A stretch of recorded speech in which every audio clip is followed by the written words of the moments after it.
नमस्कार। Right to know में आपका स्वागत है। आज हम एक बड़े ही गंभीर मुद्दे के बारे में बात करने वाले हैं। वो मुद्दा है अंबानी और अडानी से जुड़ा हुआ। हाल ही में अडानी का नाम खूब उछाला जा रहा है, उनके कंपनी के शेयर्स लगातार गिर रहे हैं। उसी को लेकर हम बात करते हैं, क्या है इसकी असली वजह।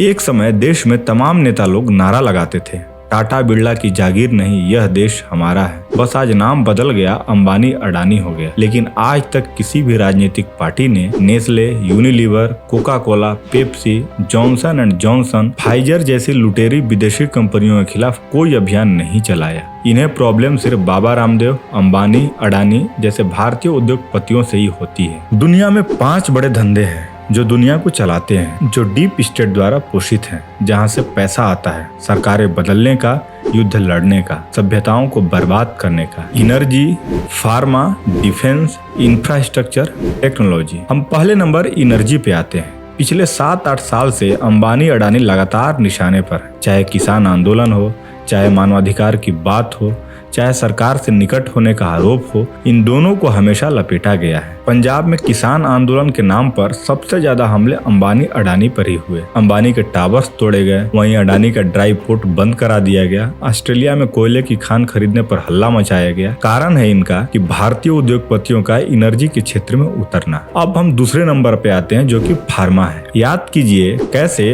अदर पूनावाला पर लोग हमलावर थे। जब कोविड की वैक्सीन बनाई जा रही थी, भारत बायोटेक को फर्जी बतलाया गया, उनके रिजल्ट्स पर सवाल उठाए गए। कैसे जाम्बिया और उज्बेकिस्तान में एकाएक भारतीय दवाइयां बैन हो गईं। WHO ने बैन लगाए, लेकिन सबूत आज तक नहीं दिया गया। भारत के वामपंथियों ने खूब कोशिश की कि बायोटेक की जो वैक्सीन बन रही है उसे पूरे विश्व में बैन किया जाए और भारत में भी उसे नहीं दिया जाए। इन्होंने फाइजर को लेकर खूब हिमायत की थी कि फाइजर को भारत में लागू किया जाए, भारत में फाइजर को देना शुरू किया जाए। अब हम आते हैं तीसरे नंबर डिफेंस पर। मेक इन इंडिया पर हमले किसने किए? याद कीजिए, भारतीय हथियारों को इन्फीरियर बताया गया। आज अंबानी, अडानी, महिंद्रा, टाटा, कल्याणी जैसे बड़े समूह क्षेत्र में है। आपको क्या लगता है कल को इनका नंबर नहीं आएगा?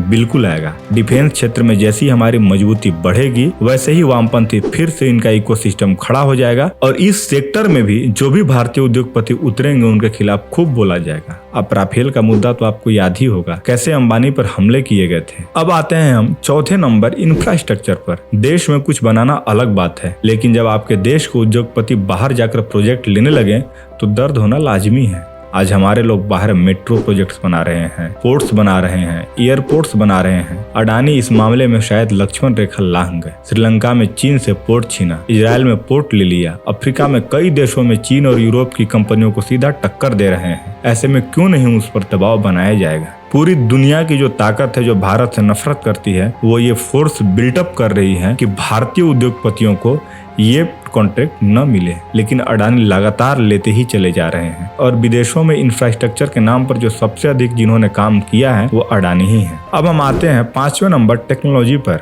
यहाँ हम अभी सर्विस प्रोवाइडर की तरह काम कर रहे हैं। जिस दिन हम टेक्नोलॉजी स्टैक और हार्डवेयर दोनों देने लगे, एक कॉम्प्रिहेंसिव सॉल्यूशन देने लगे, हमले होने लगेंगे। पिछले कुछ सालों में इन्फोसिस और विप्रो जैसी कंपनियों पर पेनाल्टी लगी है। हालांकि उसमें उनकी भी गलती थी, वीजा नियमों का उल्लंघन किया था। टेक्नोलॉजी अपार्टहिट का सामना फिलहाल रूस ने किया है। रातों रात सभी टेक कंपनियां वहां से गायब हो गई। उनकी टेक कंपनियों को बाहर के देशों ने काम देना बंद कर दिया। आपको नहीं लगता कि ऐसा भारत के साथ हो सकता है? मामला उतना सीधा नहीं है जितना दिखता है। बेवकूफी हमारी है जो किसी के भी कहने पर उसकी बात सच मान लेते हैं और अपने ही पक्ष को कमजोर कर लेते हैं। आप एक ऐसे प्रतिद्वंदी के सामने हैं जिसके पास एक पूरा इकोसिस्टम है। सरकारें हैं, मीडिया है, NGO हैं, क्रेडिट एजेंसीज हैं, ग्लोबल बैंकिंग कार्टेल हैं, एकेडमिशिया हैं, इंटेलेक्चुअल्स हैं। आप सड़क बनाएंगे, वह बता देंगे कि आपका देश बड़ा गरीब है। आप ट्रेन चलाएंगे, वह छाप देंगे कि आपके देश में खाने को रोटी नहीं है। आप दूसरे देशों की सहायता करेंगे, वो भूख के इंडेक्स में आपके स्थान का मजाक उड़ाएंगे। आप स्पेस में कुछ बड़ी उपलब्धि हासिल करेंगे, वे आपकी क्रेडिट रेटिंग को डाउनग्रेड करेंगे। आप बंदरगाह बनाएंगे, न्यूक्लियर पावर प्लांट बनाएंगे, वो एनजीओ और इन्वायरमेंटलिस्ट की फौज आपके पीछे छोड़ देंगे। उनके पास सब कुछ है, आपके पास दिमाग है। दुर्भाग्य की बात है कि वह भी इस्तेमाल नहीं करते। It is a 5th generation warfare. You are the weapon, it's better to hit other instead of hurting yourself every time. और यह हमें भूलना नहीं चाहिए। कोई भी कुछ भी छाप देता है, हम उसकी बातों को विश्वास कर लेते हैं और उसी के सुर में सुर मिलाने लग जाते हैं। तो दोस्तों, इस वीडियो के माध्यम से सिर्फ मैं इतना कहना चाहता हूँ कि कोई भी मामला शायद वो गलत भी हो सकता है, शायद वो सही भी होगा, तो आप अपने नजरिए से अपने तहकीकात करके आप उसे देखिए। अगर भारत के लोग विदेश में जाकर व्यवसाय कर रहे हैं और एक भारतीय दुनिया का सबसे बड़ा धनपति बनने जा रहा है, तो उस पर रोक नहीं लगना चाहिए, बल्कि हमें गर्व करना चाहिए। अगर आपको ये वीडियो पसंद आई हो तो इसे लाइक करें और दोस्तों के साथ जरूर शेयर करें। और अब तक चैनल को सब्सक्राइब नहीं किया है तो चैनल को सब्सक्राइब कीजिए। हम 1000 लक्ष्य रखते हैं कि इस वीडियो के माध्यम से पूरा हो जाएगा। Thank you.